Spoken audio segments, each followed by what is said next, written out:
try to make an event of it, which became the movie. I said I'd never show an alien or a spaceship before the fifth season of the show. That is an important piece of the mythology that we're going to play with now, and as we come back in season 6 of the show, you're going to see why that alien was the way he was and is, and why he is a sort of ferocious, fierce creature.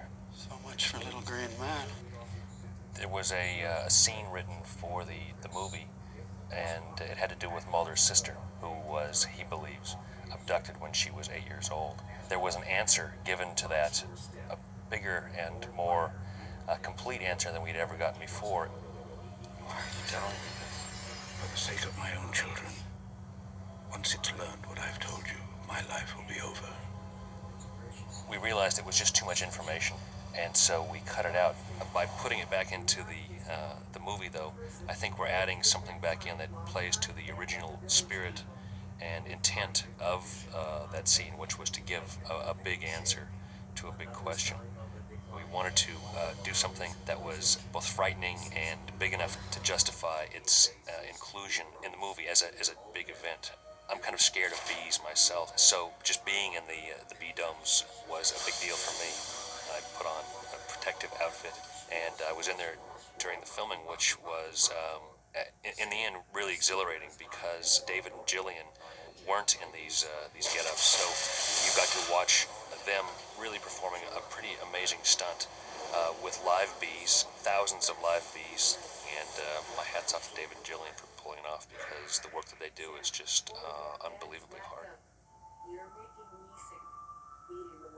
There's so many challenges in an action-adventure film that involve so many special effects. You know, pretending to be in Tunisia, or pretending to be in the Antarctic, surrounded by green walls and certainly snow beneath us, but everything else that you see beyond us, and the landscape and the mountains and everything, is all special effects and CGI and computer everything, and it's remarkable. There was actually one scene at the end where we have to, where we're lying in the ice and the snow, and it's real ice that we've got our faces pressed against for some time while they're trying to get the shot.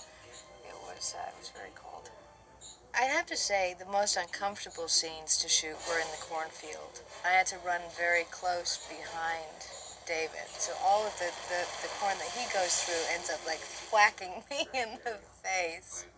We did a lot of stuff attached to wires. We had to get a shot of us sliding down the face of the exterior of the spaceship. And we slide forward full speed ahead and drop, and at some point the wire goes taut and it catches us before we fall off the edge. I actually wanted to keep going. It excites me rather than terrifies me.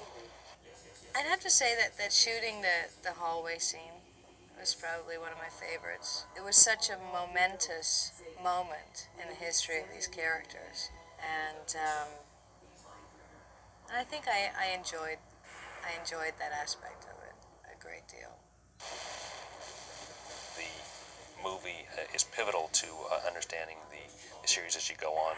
Along the way, we will cover a lot of the ground and explain a lot of things that the movie may not have explained perfectly, but that's part of the fun of the X-Files, unanswered questions, questions that are answered and the answers are taken away. We're big Indian givers on this TV series. We often say things and then learn them later on because we're dealing with so many treacherous characters. And I guess I'm a sort of treacherous character in that way too, and that I'm constantly pulling the rug out from underneath the viewer. So the movie is important to the series, all important. You will gain not only a bigger appreciation for the series as it goes forward, but the series as you look back.